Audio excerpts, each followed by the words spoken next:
جو ہے وہ لمحے ہوں گے. ہمارے ایک ٹیچر ہوا کرتے تھے ریاضی کے, تو وہ بڑے جلالی ہوتے تھے. کبھی ہمارا ٹیسٹ لیتے نا تو دوسرے دن جب وہ آتے نا پیریڈ میں, تو باوجود پتا ہوتا کہ سوال ٹھیک ہم نے کیے ہوئے, بعد میں چیک بھی کیے ہوتے, لیکن جب وہ ڈنڈا لے کے داخل ہوتے تو سب کے پتے پانی ہوتے, پتہ نہیں کس کی جو ہے وہ کم بختی آ گئی ہے.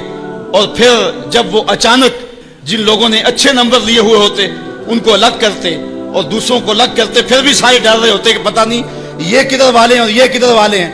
اور پھر جب کہتے بیٹا تمہیں شاباش, تو پھر جو مسرت ہوتی نا تو وہ پھر لفظوں میں بیان نہیں ہو سکتی ہے. اللہ تعالیٰ فرماتا ہے کہ اس دن پھر کیسا منظر ہوگا.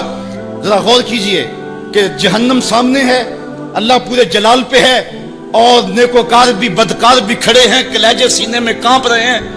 پھر اللہ تعالیٰ جو نیکوکاروں کو ان کو الگ کیا کر کے کہے گا, ایک نغمہ نہیں چھڑ جائے گا, یا ایتھا النفس المطمئنہ, اے مطمئن نفس, اے اطمینان والی جانو, ارجعی الی ربک, تم رب کی طرف آ جاؤ, تم اپنے رب کی طرف آ جاؤ, راضیۃ مرضیہ, اس حال میں تمہارا رب تم پہ راضی ہے اور تم اپنے رب پہ راضی ہو.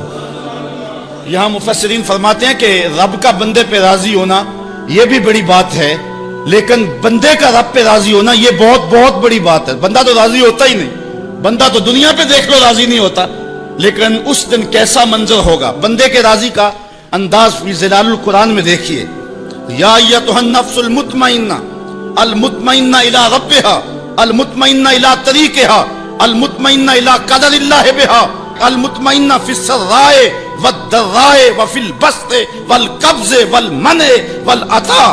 یعنی میرے پہ راضی ہوا, میں نے دکھ دیا تو پھر بھی راضی تھا, میں نے سکھ دیا تو پھر بھی راضی تھا, کڑکتی دھوپ تھی تو پھر بھی راضی تھا, برستی بارش تھی تو پھر بھی راضی تھا, تجھے غربت کے چکی میں پیسا گیا تو پھر بھی راضی تھا, اور تجھے امانت دی گئی تو پھر بھی راضی تھا.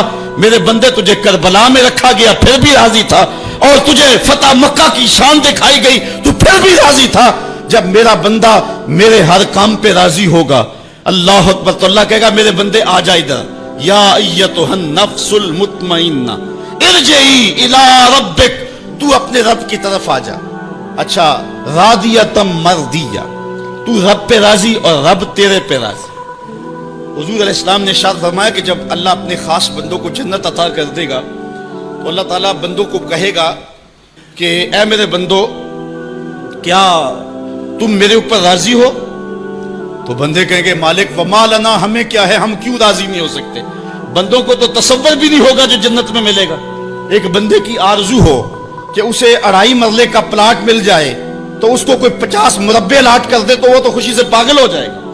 تو بندے کو تو تصور بھی نہیں ہوگا. حضور نے ارشاد فرمایا سب سے آخر میں جو شخص جنت میں جائے گا میں اس شخص کو جانتا ہوں. جہنم کے رگڑے سے کہ جب باہر نکلے گا نا تو اللہ تعالیٰ اس کو بلائے گا, کہے گا بندے بتا کیا مانگتا ہے.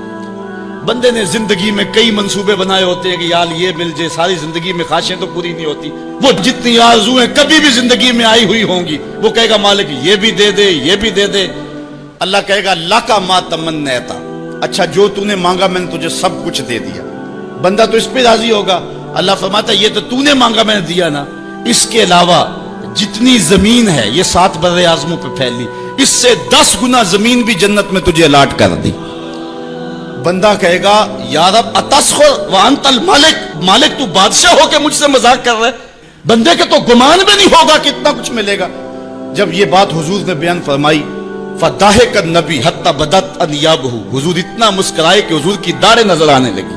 اس کو تو یہ گمان تھا کہ برابر برابر بھی چھوٹ دوں تو جنت میں کسی دروازے کی چوکیداری بھی مل جائے تو غنیمت ہے.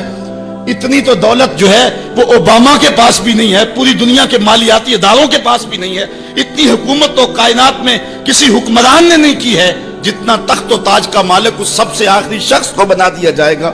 جب سب سے کم پراپرٹی جنت میں جس کی ہے وہ اتنی جگہ کا مالک ہوگا, پھر داتا گنج بخش علی حجویری کی جاگیروں کا عالم کیا ہوگا, پھر انبیاء کی جاگیروں کا عالم کیا ہوگا, امام الانبیاء کی جاگیروں کا عالم کیا ہوگا. اتنا کچھ دینے کے بعد میرے بندے کیا تم میرے پہ راضی ہو؟